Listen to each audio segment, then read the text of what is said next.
Really great question. I have so much to say about that. This is what I'll say though. So it's opened the door.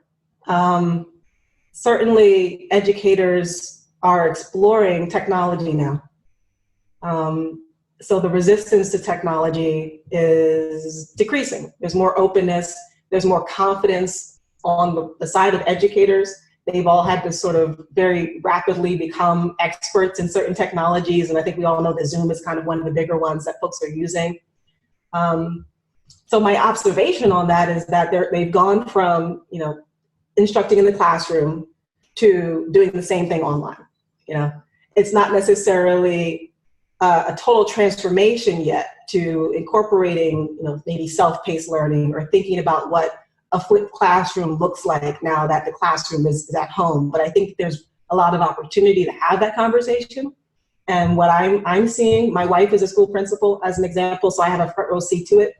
I think there's a recognition that there's not necessarily as much interactivity and just going from classroom to remote learning where it's a Zoom classroom and now I'm just talking to you via Zoom.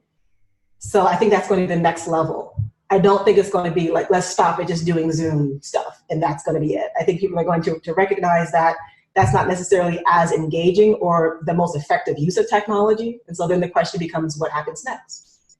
And my goal is for Lessonbee to be a big part of that conversation. And what I think is a paradigm shift in saying, okay, what is the role of health in all of that? Because health is something that should be number one. Healthy kids behave better, perform better academically.